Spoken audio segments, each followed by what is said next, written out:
7h, 9h, Europe 1 matin.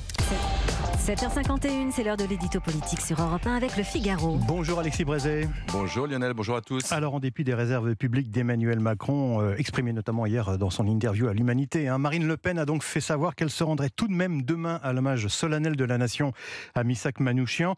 Alexis, est-ce que vous pensez qu'elle a eu raison, Marine Le Pen? Je pense surtout qu'Emmanuel Macron a perdu une bonne occasion de se taire. Parce que franchement, tout est stupéfiant dans ses propos. Et d'abord, le lieu où il s'exprime. Enfin, l'humanité. Aucun président de la République en exercice, pas même François Mitterrand qui a eu des ministres communistes, aucun président jamais n'avait accordé d'entretien à l'humanité. Et donc là, pour nous donner des leçons de morale républicaine, Emmanuel Macron choisit le journal d'un parti qui se revendique comme l'héritier d'une idéologie, le communisme, qui, dans l'histoire, a tout de même fait 100 millions de morts, ne l'oublions pas, et qui, en France, n'a pas même jugé utile de changer de nom. Un parti, je vous le rappelle, qui a attendu juin 1941 pour entrer en résistance, parce que jusque-là, il y avait le pacte germano-soviétique. Un parti qui, durant la guerre, n'a pas fait grand-chose pour protéger le groupe Manouchian, et qui, après, s'est donné beaucoup de mal, au contraire, pour occulter la mémoire des résistants étrangers. Et ce sont ces gens-là qu'Emmanuel Macron choisit d'ériger en arbitre des élégantes historiques. Mais on croit rêver. Si j'ai bien compris, Alexis, vous estimez qu'Emmanuel Macron n'aurait pas dû désapprouver la présence de Marine Le Pen à la cérémonie du Panthéon. Est-ce que vous avez noté, Lionel, les termes exacts de la question qui lui a été posée? Tout tranquillement, les journalistes de l'Humanité lui demandent « Cette panthéonisation aurait-elle un sens si l'héritière politique des bourreaux de Missak Manouchian est là ?» L'héritière politique des bourreaux de Missak Manouchian. Mais est-ce qu'on se rend bien compte? Si ces mots ont un sens, ça veut dire que Marine Le Pen est l'héritière politique des nazis, ni plus ni moins. Alors face à cette question, Emmanuel Macron aurait peut-être pu exprimer un léger désaccord.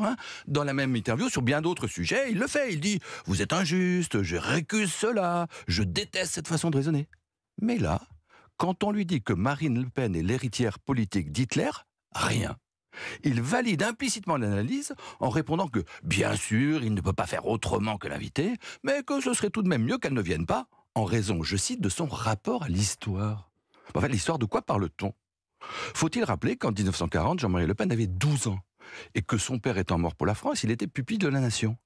Faut-il rappeler pour la 100e fois les noms de ces héros de la résistance, Honoré d'Estienne d'Orves, le colonel Rémy, Daniel Cordier, Pierre Guillain de Binouville, Alain Griotret, qui étaient des hommes de droite, et même très à droite, et même maurassiens.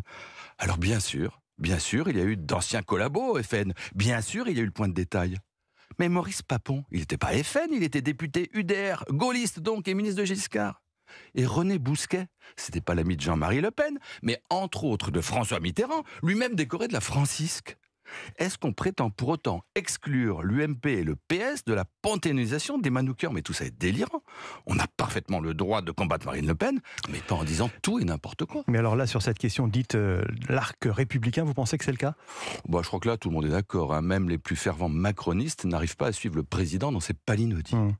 Alors la question c'est pourquoi ce énième revirement? Est-ce qu'il faut y voir un calcul politique? Est-ce qu'il a dit ça simplement pour faire plaisir à l'UMA? Allez savoir.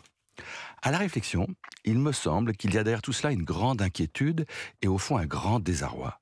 Alors, de la part de celui qui avait promis de faire en sorte que les Français n'aient plus aucune raison de voter RN, on peut le comprendre. Mais il est douteux qu'il parvienne à faire reculer Marine Le Pen avec pour seule arme un arc, fût-il républicain. L'édito politique sur Europe 1. Merci Alexis Brézé.